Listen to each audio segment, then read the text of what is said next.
Okay.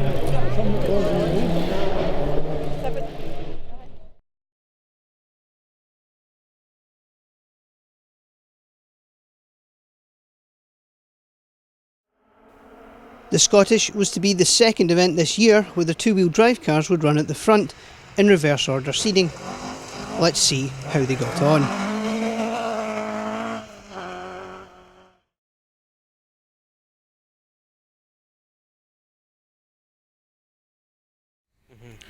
But two crews would start and two would finish.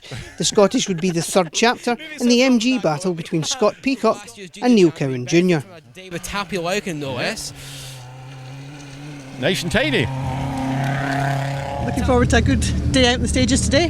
Hopefully, I done a wee rain dance last night, so it seems to have worked. Yeah, that'll keep the dust down. Hopefully, it's a lot better when it's just slightly, not as dusty and a wee bit wet, so that'll be good. Good, and you're tied on points at the top of your class just now. Yes, so it should be quite good. So yeah, we've also got a kind of tie with my dad's doing this event as well. So Scott's dad's doing the event, so we're kind of family bragging rights then. Bit of battling between everyone, so it'll be quite good. Aye, it'll be good fun. A wee bit of rain, it'll keep the stirred in. Yes. Just a bit of fun. Go out and see what we can do.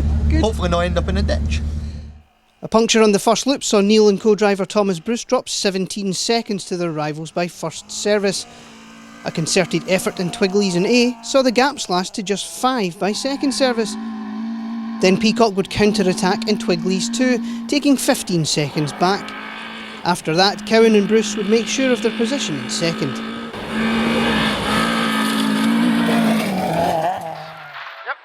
and caution, long crest to right 6 in, and keep left over flat crest. So keep left over flat crest and flat right 2 in, and care add fares right 4 over crest and left 8. For their part, Peacock and Robin Neal had a solid day. Despite Scott suffering with an upset stomach, the Twigleys and Castle Orr stages really clicked with the driver of the white MG.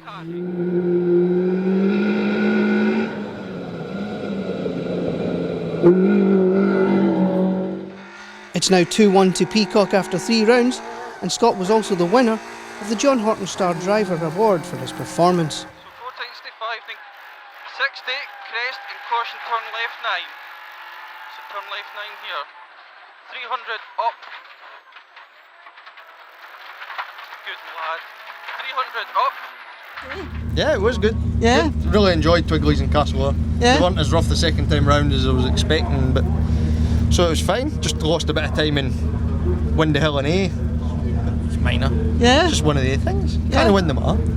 Oh well, you did well enough. We did. Yeah, Robin good. did a grand job in the notes as well, so you know what it's like. It's team effort. Yes.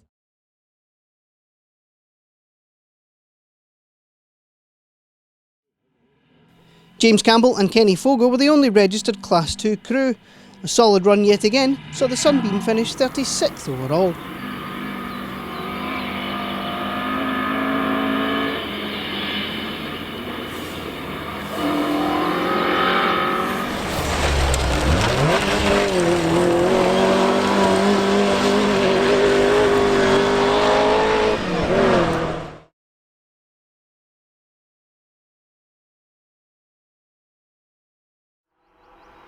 We would lose a returning Gina Walker, slipping off the road and OTL in A.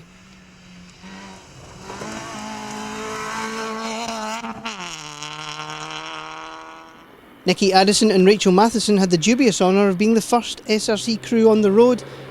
They were happy with their run in the stages, despite an argument with a bail, but unfortunately 2 minutes of road penalties would see them finish 4th in class. But at least they got their first finish of the season. Fraser Smith's tricky season continued on the Scottish.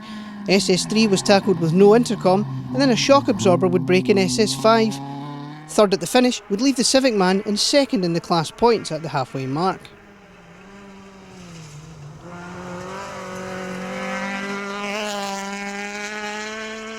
It took me a wee while on the first stage to kind of get going and remember that I was actually competing in a rally, but after that it's been quite good. When I turned my brain on, it was good.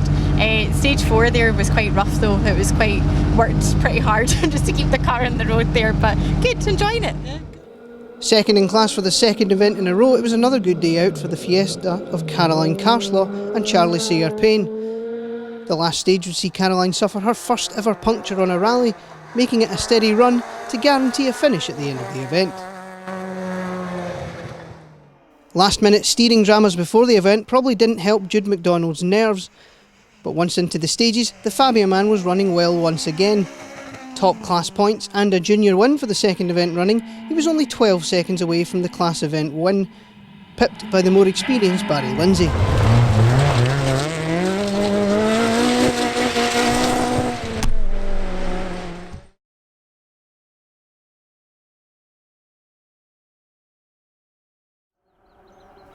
We would lose Douglas Watt with mechanical failure at the start of SS3.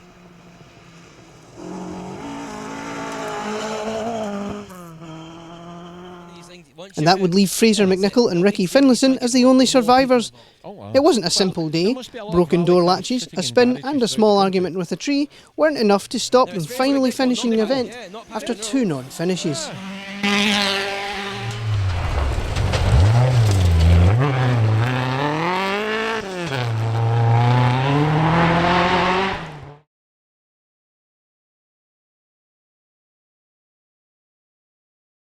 I've been having a wonderful time. Good. If it was any better, it would be illegal.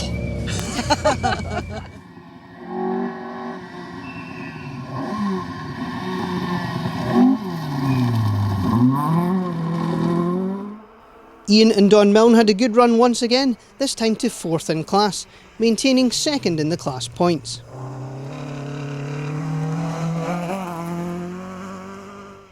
Oh, it's fantastic so far. We've kept it on the road and the car's doing well, and we're not very fast, but we're doing our best. But you're having fun. Oh, it's fantastic. Good, good. Fantastic. Yep, any problems?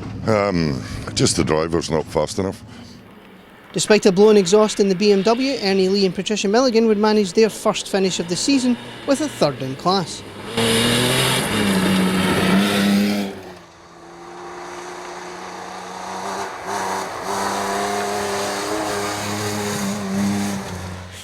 Jim Robertson, Pen Point man. Another man was his long-time navigator, Mike Curry, beside him.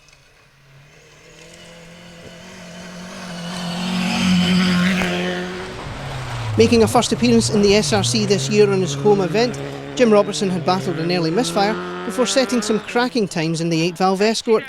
2nd in class and a fantastic 28th overall was a well-deserved result. 120. Long 4 right. Keep in, continues for 100 over crest. And flat crest. 60, flat crest 300. Go on, keep going. 300. 6 right. At the bottom, and then it's 150 through flying finish. In fact, he was only a minute away from the gallant of Tom Coftree. Tom taking another class win this year, and was finally able to say that it was completely trouble-free as he continues to dominate the class.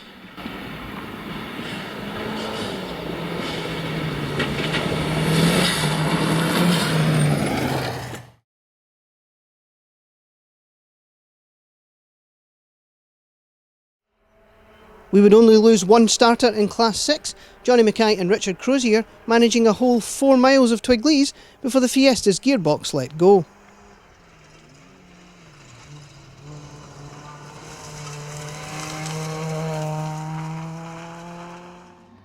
Third at the finish, Lindsay Henderson had Craig Wallace installed in the Fiesta for this event. Another day of learning what the car can do leaves Lindsay 2nd in the class points.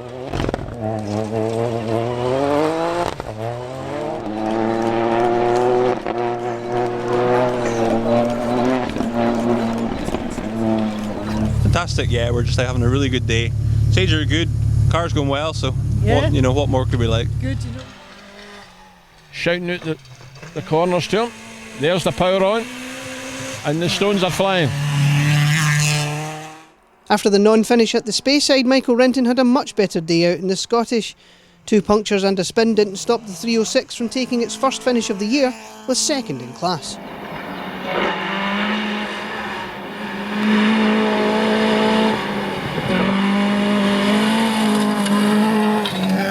We're not having a bad day. We were fast asleep on the first stage, so we dropped a whole load of time. So we woke up on the second and we had a good run on the second. Third one, I overshot a junction, so I've been reverse gear. I think I've been reverse gear more times in the last 2 rallies than I have in probably 10 years, to be honest. And then the last one, we were okay in. We're nothing startling, but we're doing all right. We're still here. We're still here.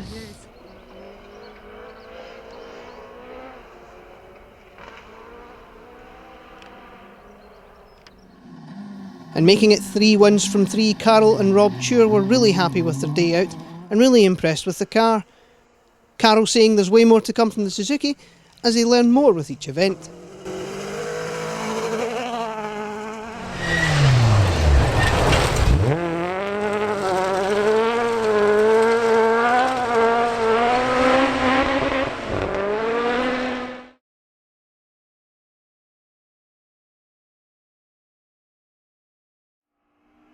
Four crews would start and 4 would finish. Not happy with 4th, Alistair Brearley and Paul Barbert's day was ruined by a 2-minute road penalty. 51st overall would have been 40th and crucially 3rd in class. Alistair now sits 2nd in the class points.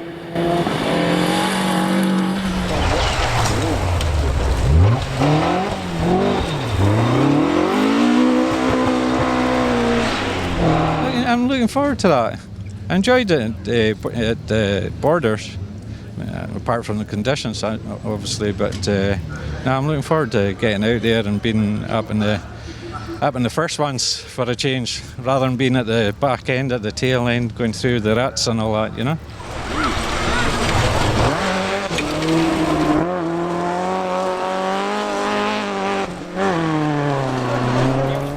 After a DNF on the Speyside, things went much better for Rue Campbell in the Sunbeam. 3rd in class at the finish, 1 place better than he managed on the Border as he gets up to speed.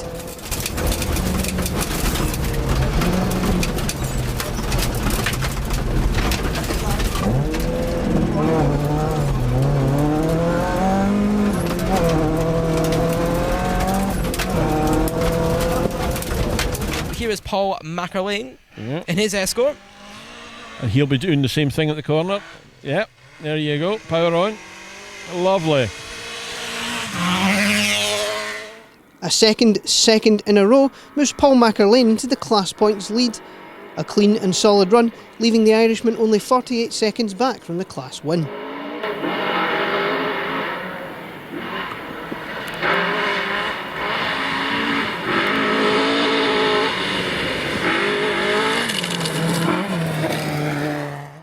And that win belonged once again to Duncan MacDonald and Neil Ross, taking a 2nd maximum points of the season. With their memories of last year's accident on this event put to the back of their minds, they also took 2nd in the 2-wheel drive rankings after a solid run.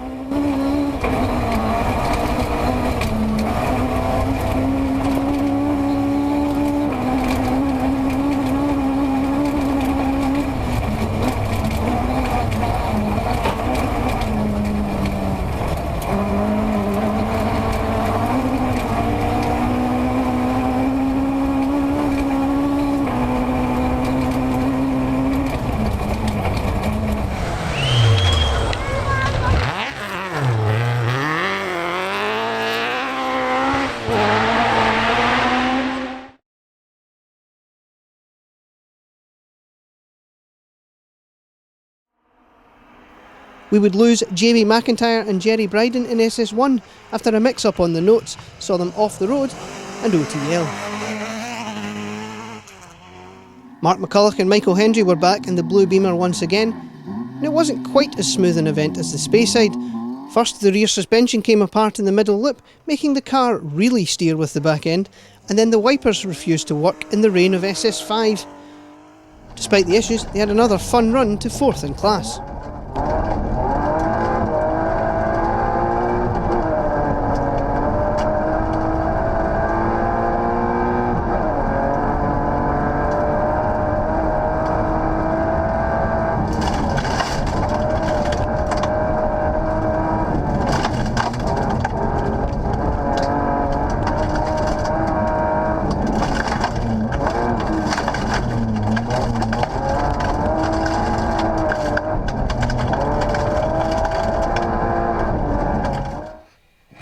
So Gordon Murray's Gordon Murray here, for our Perth. current two-wheel drive championship leader.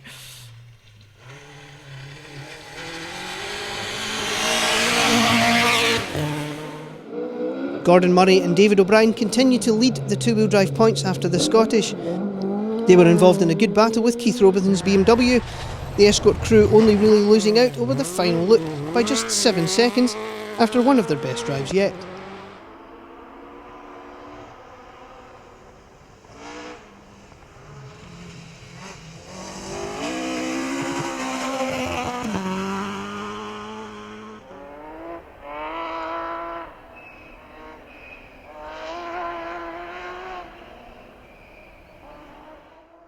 For Robertson's part, a stall in SS4 didn't help things, but a concerted effort from Keith and co-driver Stephen Brown over the last two stages gave them second in the class by just those 7 seconds.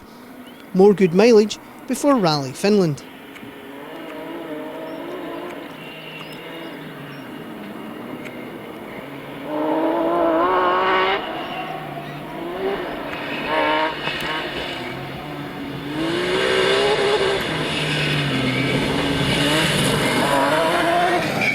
Said, do you want to come down and here's my car, do you want to sit in it? Oh. Like, obviously yes. Yes. So that was that. But Ian Wilson now comes into view and Absolutely. interrupts my nostalgia there. Yeah.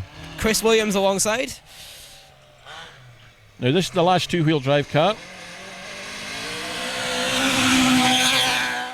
And taking their second win of the season, Ian Wilson and Chris Williams were happy once again. It wasn't 100% straightforward, Chris hobbling about with a damaged foot, and Ian's wallet was in considerable pain thanks to the car's appetite for tyres. This result leaves them second in the class points behind Murray and O'Brien, and fourth in the two-wheel drive standings.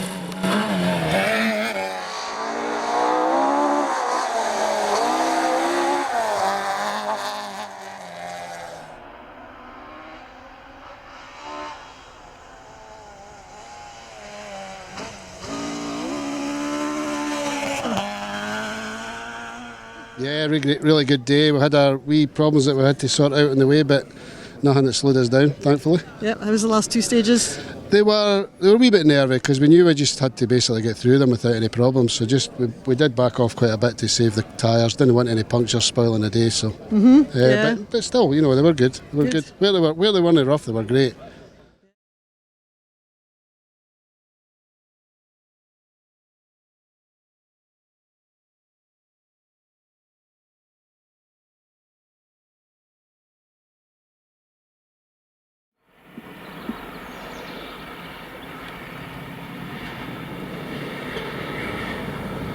Two would start and only one would finish. Sideways man Paul Collins would be the unlucky non-finisher, with fuel pickup problems forcing him out.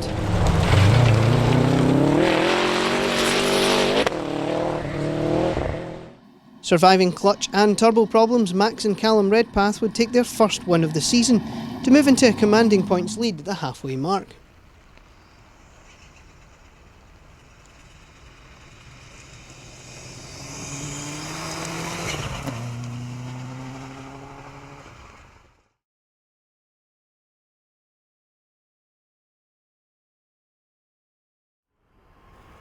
We would lose Thomas Gray and Harry Marchbank at the start of SS4 with gearbox issues.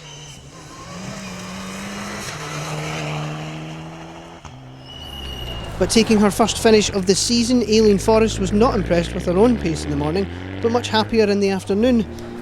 The Evo driver taking fourth in Class 9 at the finish, behind the Redpaths and Pretza.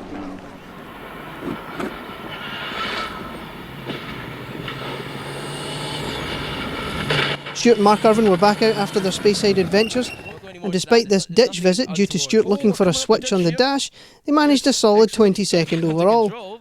Most importantly for them, they did no damage to the car and were only 3 places back from their Speyside result. That's when the navigator says, I don't have any notes for the ditches.